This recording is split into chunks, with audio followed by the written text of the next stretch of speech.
So we are going to discuss the concept exception handling. Exception in the sense what?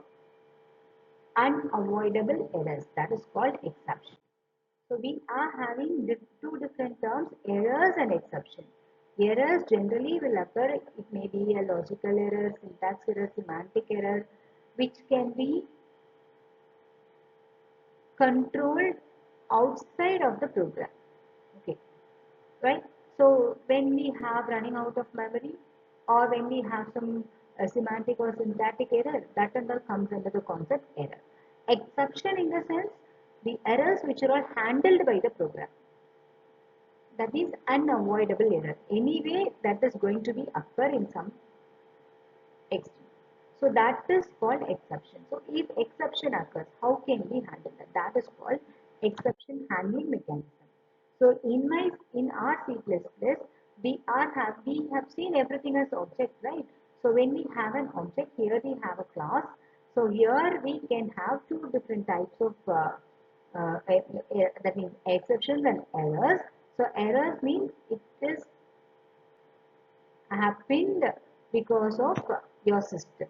So virtual machine error, assertion error, they have listed some errors here. So exception in the sense, here we have two types of exceptions, checked and unchecked exception. So generally exception in the sense what? Unavoidable errors that can be handled within your program, by your program and within your program. So here exception handling is a process which is used to handle your runtime errors. So the common errors which we oftenly face is divide by zero error, array index out of bound exception, divide by zero exception, array index out of bound exception. So many exceptions are there. So that and all happens. Array index out of bound exception will happen when you are trying to store, for example, your array is 5. When you are going to store the sixth element, it will show you what array index out of bound exception. You can't store the sixth element, no, because the size of array is 5 only. Right, so that is called that overflow. That and all comes under your exceptions. Okay, so if exception happens, so how can we handle it? We are having certain mechanisms to handle your exception. So generally exception can be handled when your problem occurs. You have to go with the try block. Okay, where when you are suspecting some lines of code, no, in this only sometimes the exception might occur. So that suspected code will be given to the try block. So if exception occurs, it should be thrown to the block where it should get handled. That is what your catch block. So here we have three blocks: try block, catch block and throw block. So try block will have the piece of code where your exception occurs. And catch block will deal with the exception. If exception occurs, what I want to do, either do I need to show some error message to the user, or what should I do? What action should be performed? That should be given into your catch block. Your try block will hold the keyword called throw. When your compiler sees the word throw, it will throw that exception to the catch block, corresponding catch block. So in this way only your exception will be handled. We are having try block. Try block will have the term called throw that should be thrown to the catch block. Here it will be handled. So here they have given the control flow from where to where it is going. And here we have a sample program. Uh, the very common program, divide by zero exception program. So here we have what?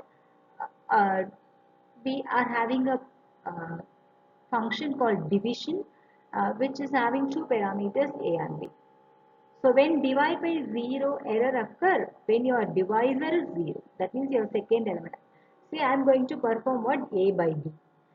Where your program execution starts, from where your program execution starts from main function only now. So here we have to come to your main function. So here I have two variables x and y. X value is 50 and y value is 0.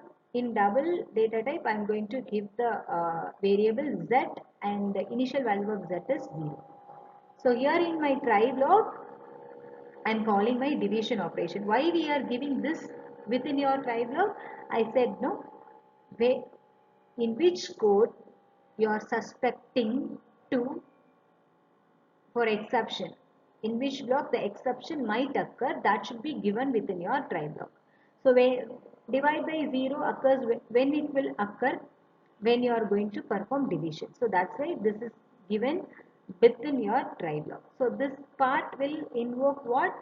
It will call the division operation function. Right here we have two parameters a and b. This is formal parameter and this one is your actual parameter.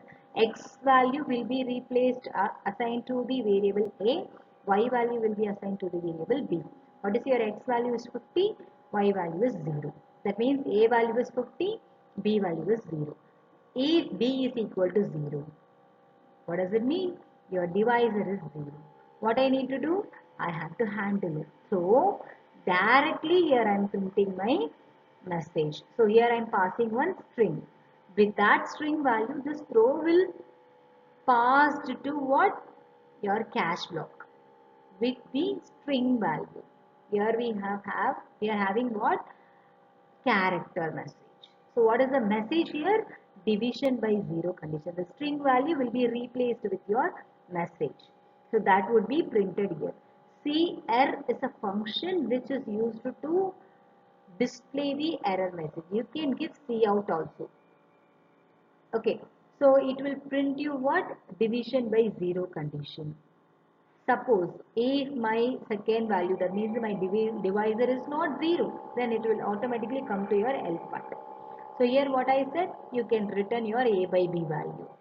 When your divisor is not 0, you can return your a by b value. If it is 0, it should be thrown to the catch block. So where your message will be printed. So what would be the output here? Here we have already assigned the values 50 and 0. So your divisor is 0 only. So you'll be getting the what? You will be getting the output as what? Division by 0.